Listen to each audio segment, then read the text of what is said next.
On this episode, we're going to talk about how do I create movies every single day? What's my process? What are the equipment that I use so you can create movies on more of a consistent basis? Now, if you're new to the show is all about showing you strategies and tactics that you can use in order to grow your business and agency much faster. If you're not yet subscribed, make sure you subscribe, hit that little bell button so you never miss out on a new episode.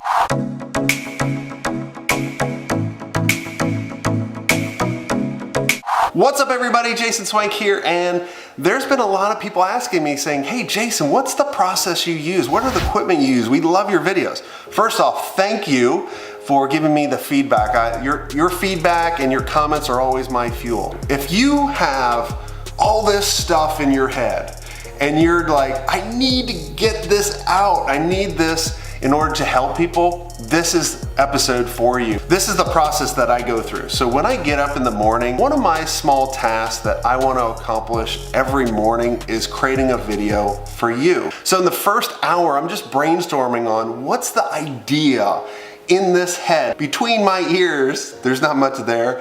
What is that idea that I need to get out? What is that one topic that's screaming to me? They're always just themes. So when I actually sit down and start writing out my notes, I'm thinking about who is this for? Why do they need to hear this? And then I start writing down the bullets of how they can actually execute, or what do they actually need to go do in order to be successful from what I'm actually training them on. Now, sometimes I just sit down in front of the camera and I swank it. Sometimes I'm in my office. Sometimes I'm in a cool place. Sometimes, I'm driving in the car. It really doesn't matter. But the most important part of your movie is the story that you're telling. It doesn't matter where you're at. I think one of the most important things that you also need to do is know who your audience is, because then you know the story that they want to hear. If you don't know the audience and you're just getting on camera and your audience is very general, you're going to struggle because the world is just so noisy. It's like going to a river to fish for whales, right? You're going to the wrong location. Or it's like going in the ocean and using minnows to catch whales. You have the wrong bait. So you have to know who your audience is. You have to know where they are.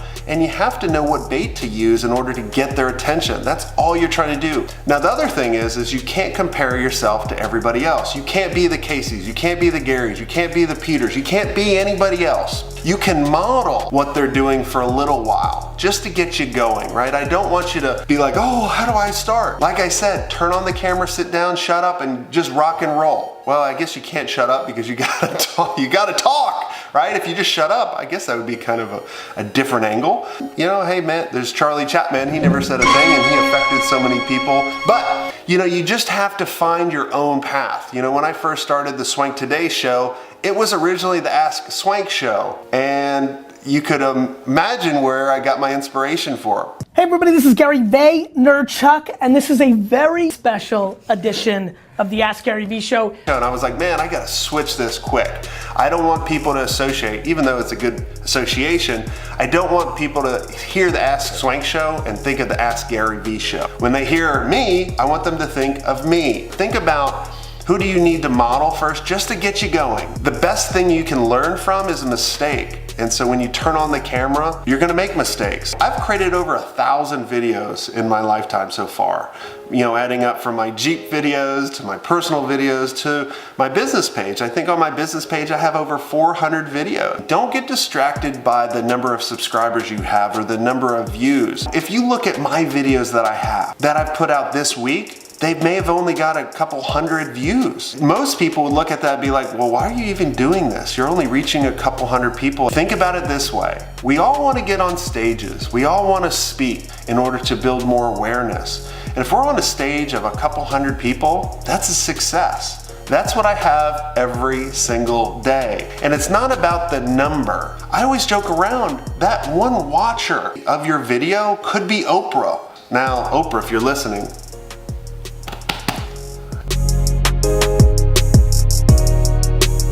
now you're probably wondering, what's the best equipment that I actually need to use? Well, in the very beginning, I always felt like the best camera is the one you actually have on you.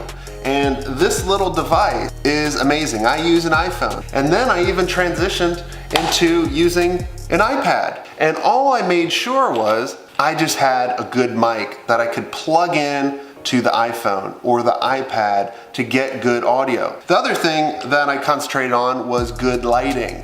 And I use a O-ring light. All of this equipment I'll put in the description that you guys can go to Amazon and buy. Now, once you start creating videos and you get better and you wanna up your game, I use a Canon DSLR T5i. It kind of blurs out the background, kind of focuses on your face. That's why I like this kind of camera. And I can just leave the camera there, hit record, and it's just easy. Versus if I have to do it on my phone, I have to remember to turn off, put it in airplane mode so my mom doesn't call me when I'm recording a movie for you. I can just literally reach up and click and it's on. The other thing I use is a Joby Gorilla tripod.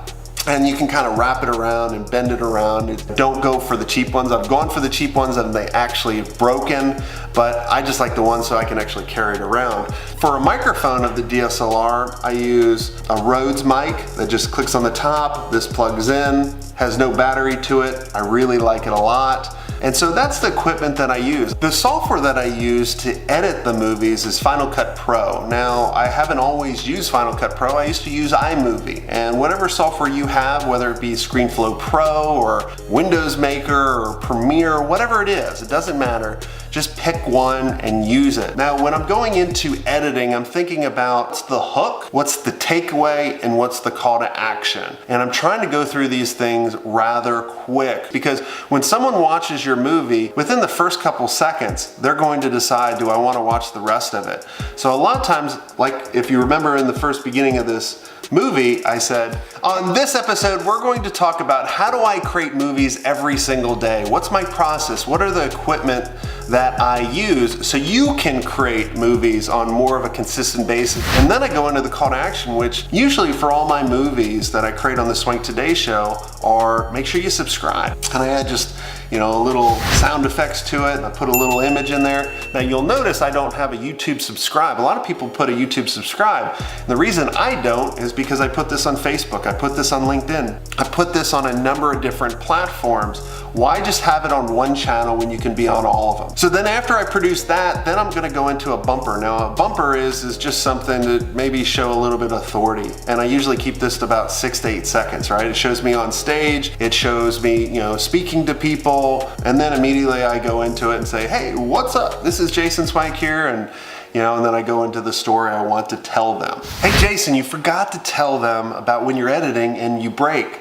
Yeah, I know, I was about to do that. Now, when I'm editing, I'm always looking for those long pauses, those ums, those different things that I want to actually take out where I can actually create that hard break. And I always felt like when you create that hard break, it got people's attention. You're showing like your head's over here and then it's over here. It's like all moving around and you have hard breaks and it's just triggering the mind going, oh, something's changing. I need to pay attention. So I always like those long breaks. You sure you want to make a break there? I mean, I probably would have chose a different place.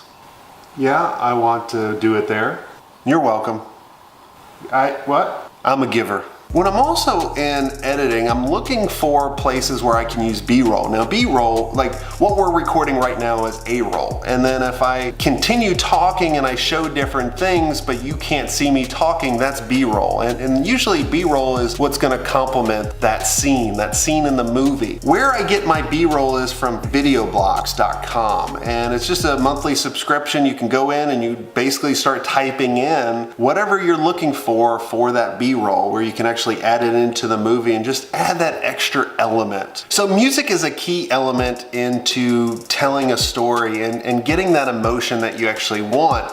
And I use Epidemic Sound for all my tracks. And these are a legal way to play music that is licensed so you don't get that ding on Facebook or YouTube. And it's a monthly subscription that I use. But it allows me to control their emotions. So if I want someone to be upbeat, I'm gonna play upbeat music. If I want to have a dramatic scene, I'm gonna use dramatic music, and it affects the mood of the story that you're actually telling. Okay, so that's everything. That's the equipment, that's the process, that's how I do movies every single day. So I'd love to hear your comments. Comment below. If you're not yet subscribed, subscribe, hit that little bell button so you never miss out on a new episode. And until next time, have a swank day. Hey Luke. Oh, Dad. I want to tell you something. Luke, I am your father.